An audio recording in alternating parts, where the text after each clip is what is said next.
آپ نے کئی مرتبہ یہ حدیث بیان کی ہے کہ 6 لوگوں پر اللہ تعالیٰ نے لعنت فرمائی ہے، جن میں سے ایک میری سنت کو ترک کر دینے والا بھی ہے۔ چنانچہ اس ضمن میں جو لوگ فرض نماز سے جڑی ہوئی 12 سنت موقدہ چھوڑ دیتے ہیں، کیا وہ لوگ لعنت کے مستحق نہیں قرار پائیں گے؟ وضاحت فرما دیں۔ ہمارا ایک کلپ اپلوڈ ہوا تھا کہ جو لوگ نماز نہیں پڑھ سکتے سنتوں کے ساتھ، جن کو صرف عشاء کی 17 رکعتیں بتائی گئی ہیں، تو ان کو بتایا تھا ہم نے دن رات میں تو ٹوٹل رکعتیں 17 ہیں، جن کی پوچھ آپ سے ہونی ہے، 2 فجر کی، 4 ظہر کی، 4 عصر، 3 مغرب، 4 عشاء۔ وطر اور سنت موقدہ یہ سب سنت عبادات ہیں، بلکہ نفلی عبادات ہیں۔ سنت جب ہم کسی کے اوپر بول رہے ہوتے ہیں تو اس سے مراد طریقہ ہوتا ہے۔ آپ قرآن و سنت میں اللہ تعالیٰ نے سنت کا لفظ اپنے لیے بھی استعمال کیا، سنت اللہ، کیا مطلب؟ اللہ کا طریقہ۔ یہ نہیں ہے کہ اللہ نے کچھ خود کر کے بتایا، کوئی عبادت کا طریقہ نہیں۔ اللہ تعالیٰ جو ڈیسیژن کرتا ہے، جس طریقے سے معاملات کو لے کے چلتا ہے، اس طرح نبی علیہ السلام کا بھی طریقہ کار ہے۔ جیسے نماز کا ہم کہتے ہیں سنت طریقہ، جیسے نبی علیہ السلام نے قیام کس طرح کیا، ہاتھ کیسے باندھے، رکوع میں کیسے کیا، تشہد میں کیسے بیٹھے، یہ سب کی سب طریقہ، ان معنوں میں بات ہو رہی ہوتی ہے۔ تو سنت کہتے ہیں طریقے کو۔ نبی علیہ السلام کا ایک مبارک طریقہ ہے، صحابہ کرام کا ایک طریقہ ہے جو نبی علیہ السلام سے انہوں نے سیکھا، اس طریقے سے وہ آگے ٹرانسفر ہوا۔ تو اب رہا یہ مسئلہ کہ یہ جو حدیث میں 6 لوگوں پہ اللہ کی لعنت ہے، اس میں تارک سنت کی بات آئی ہے، جو سنت کو ترک کرنے والا ہے۔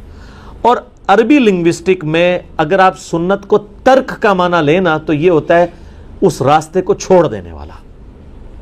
اچھا، اگر آپ اس کا خدا نخواستہ یہ معنی لیں گے کہ نبی علیہ السلام کے جتنے بھی اعمال ہیں، چونکہ وہ سنت کی کیٹیگری میں تو فال کرتے ہیں، جیسے تہمد پہننا نبی علیہ السلام کا طریقہ تو ہے۔ اب کوئی شخص یہ کہہ سکتا ہے جو تہمد نہ پہنے وہ تارک سنت ہے اور اس پہ اللہ کی لعنت ہے۔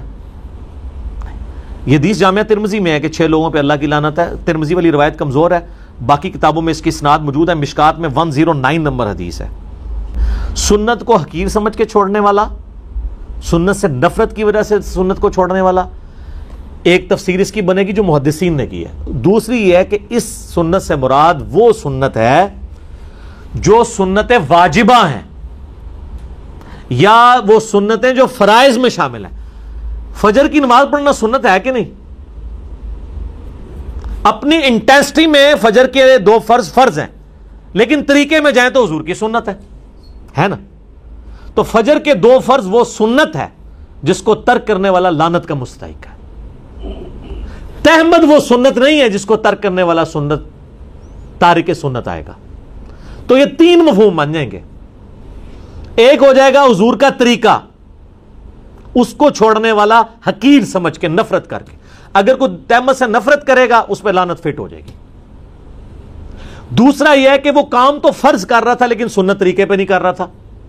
نبی علیہ السلام نے ایک نماز کا طریقہ تعلیم فرمایا، جس طرح کہ صحیح بخاری میں آتا ہے، سیدنا معاذ ابن جبل تھے یا حذیفہ ابن یمان تھے، جنہوں نے ایک شخص کو دیکھا بڑا تیزی سے نماز پڑھ رہا تھا، حذیفہ ابن یمان۔ انہوں نے کہا تو اس طرح ہی نماز پڑھتا رہا تو اس طریقے پہ نہیں مرے گا جو محمد صلی اللہ علیہ وآلہ وسلم کو اللہ نے تعلیم فرمایا۔ نماز تو وہ پڑھ رہا تھا لیکن حضور کی طرح وہ سجدے اور رکوع نہیں کر رہا۔ تو دوسرا مفہوم یہ ہو گیا۔ نمبر 1 مفہوم کیا ہوا؟ سنت سے نفرت کرنے والا۔ نمبر 2، کام تو فرض کر رہا تھا لیکن سنت طریقے پہ نہیں کر رہا تھا، غلط طریقے پہ کر رہا ہے۔ ایک بندہ نماز میں ہاتھ سر پہ باندھنا شروع کر دے تو نماز تو وہ پڑھ رہا ہے لیکن سنت طریقے پہ نہیں، یہ کمر پہ باندھ لے۔ اور نمبر 3،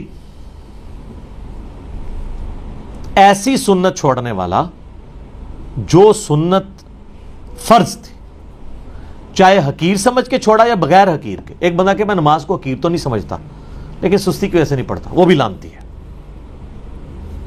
صحیح مسلم میں حدیث ہے جس نے بندے کے کفر اور اسلام کے درمیان فرق کیا ہے؟ نماز۔ جامعہ ترمذی میں حدیث ہے جس نے جان بوجھ کے نماز چھوڑی گویا اس نے کفر کیا، من ترک الصلاۃ متعمدا فقد کفر۔ جامعہ ترمذی میں شقیق تابعی کا قول ہے کہ صحابہ کرام تارک نماز کے سوا کسی اور کے اوپر کفر کا فتویٰ نہیں لگاتے تھے، اور کفر کا فتویٰ تو قرآن میں آیا ہے، وَأَقِیمُوا الصَّلَاةَ وَلَا تَکُونُوا مِنَ الْمُشْرِکِینَ، سورہ الروم میں۔ نماز کو قائم رکھو اور مشرکین میں سے نہ ہو جاؤ۔ تو 3 طرح سے لوگ سنت کے حوالے سے لعنت کے مستحق ہوں گے۔ نمبر 1، کسی سنت سے نفرت کی وجہ سے چھوڑ دیں، حقیر سمجھ کے۔ کرنے والا، دوسرا فرض کام کر رہا تھا لیکن سنت طریقے میں نہیں کر رہا تھا، وہ بھی لعنت کا مستحق۔ اور نمبر 3 وہ سنتیں جو حضور نے فرض کے طور پہ تعلیم فرمائی ہیں، دین میں ضروری جاری کی ہیں اور اس کے چھوڑنے پہ وعید بتائی ہے، اس کو چھوڑنے والا بھی لعنتی ہوگا۔ اب آ جائیں یہ فرض کی جو 12 سنتیں ہیں، کس ضعیف حدیث کے اندر صحیح تو ہی نہیں ہے یہ 12 سنتیں چھوڑنے والے کے اوپر حضور کی کوئی وعید موجود ہے؟ ہاں، اس کا تو اسلوب بھی بالکل ڈیفرنٹ ہے، بخاری و مسلم دونوں میں موجود ہے۔ نبی علیہ السلام نے فرمایا جو فرض کے سوا 12 رکعتیں قائم رکھے گا اللہ تعالیٰ اسے جنت میں محل عطا فرمائے گا، یہ ہے فضیلت۔ اب اس کو لے آئیں آپ نماز کے اندر جو سنتیں ہیں اس کے اندر کون سی وعید آئی ہوئی ہے؟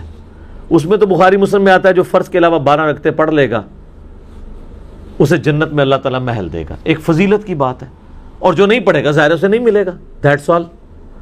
فرض نماز کافی ہے، اور اس کو سپورٹیو حدیث جو ہم اکثر پیش کرتے ہیں، بخاری مسلم دونوں میں حدیث ہے، اہل نجد میں سے ایک اعرابی شخص نبی اسلام کی خدمت میں حاضر ہوا اور اس نے کہا یا رسول اللہ مجھے اسلام کے بارے میں بتائیں کیا ہے، تو آپ صلی اللہ علیہ وآلہ وسلم نے فرمایا کہ تم گواہی دو اس بات کی کہ اللہ کے سوا کوئی معبود نہیں، محمد صلی اللہ علیہ وآلہ وسلم اس کے رسول ہیں، اس کے بعد فرض نماز کو قائم رکھو۔ اس نے آگے سے پوچھا صرف فرض کو؟ آپ فرمایا الا یہ کہ تم نفل نماز بھی پڑھ لو، یعنی اس کے اندر نفلی نماز، نفل ان عربی میں کہتے اضافی کو ہیں، سر اس کا مطلب ہی اضافی ہے، نفل عربی میں کہتے ہیں اضافی کو، اسی لیے انفال جو ہے مال غنیمت کو کہا جاتا ہے کہ وہ اضافی مال ہے جو آپ کو مل گیا ہے، آپ کا مقصد دشمنوں کا مال لوٹنا نہیں تھا، اللہ کے لیے ان سے جنگ کرنا تھا، مال تو بونس میں مل گیا، سورۃ الانفال آئی ہے نا۔ پھر کہا کہ فرض روزے قائم رکھو، ہاں مگر یہ کہ کبھی تم نفلی روزے رکھنا چاہو، فرض زکوٰۃ ادا کرو، ہاں یہ کہ کبھی تم نفلی صدقہ کرنا چاہو۔ تو اس نے کہا یا رسول اللہ صلی اللہ علیہ وسلم جو آپ نے مجھے بتایا نہ میں اس میں کمی کروں گا نہ زیادتی۔ تو جب وہ مڑا تو آپ علیہ السلام فرمایا اگر یہ اپنی بات پہ قائم رہا تو کامیاب ہو گیا۔ اور ایک اور حدیث بخاری مسلم میں آتی ہے کہ نبی علیہ السلام نے کہا کہ فرض نماز قائم رکھ، فرض زکوٰۃ دے، فرض روزے رکھ۔ اس نے کہا یا رسول اللہ نہ میں کمی کروں گا نہ زیادتی۔ تو آپ علیہ السلام جب وہ مڑا تو آپ فرمایا کسی نے اگر کوئی جنتی شخص دیکھنا تو اس کو دیکھ لو۔ تو فرض نماز تھی، فرض نماز تو وہی ہے جسے عموماً فرض نماز کہا جاتا ہے۔ اب انہوں جو رکھتے ہیں جوڑی ہوئی ہیں ساتھ، پھر اس میں مؤکدہ بھی ہیں غیر مؤکدہ بھی ہیں، کتنی ہیں یہ بھی فقہ کی ٹرم میں، عربی میں 2 ہی چیزیں ہیں حدیث کی ٹرم میں، فرض نماز اور نفل نماز۔ نفل ان اضافی، فرض وہ، نفل ان میں اب آپ کی سنت مؤکدہ بھی ہے غیر مؤکدہ بھی ہے، واجب جس کو یہ کہہ رہے ہیں وتر وہ بھی جو ہے وہ سنت مؤکدہ میں، سنن دارمی میں، سنن کبریٰ البیہقی میں، باقی کتابوں میں موجود ہے مولا علی کا قول کہ وتر سنت ہیں سنت ہیں سنت ہیں لیکن انہیں مت چھوڑو، یعنی سنت یعنی حضور کا طریقہ تو ہے، اور اس اعتبار سے وہ کہہ رہے ہیں یہ سنت کی کیٹیگری میں فال کرتا ہے اپنی انٹینسٹی کے مطابق، تو اسے مت چھوڑنا، لیکن اسے مت چھوڑو مراد یہ کہ فرض تو نہیں ہے لیکن یہ تاکیدی سنت ہے، اس پہ عمل کر لو، وعید پھر بھی کوئی نہیں۔ تو لہذا جو سنت مؤکدہ تاکید کی گئی سنتیں ہیں ہماری کوشش ہوتی ہے ہم اسے پڑھیں، کبھی کبھار کبھی کوئی علمی مصروفیت کی وجہ سے چھوڑنی پڑ جائیں یا کبھی سفر کی وجہ سے وہ ایک علیحدہ چیز ہے، ادروائز عموماً کوشش ہوتی ہے کہ سنتیں بھی پڑھی جائیں، لیکن اگر کوئی چھوڑ بھی دیتا ہے اس کے اوپر کوئی وعید نہیں ہے، کوئی وہ حرام کا مرتکب نہیں ہے، وہ کوئی لعنت کا مرتکب نہیں ہے،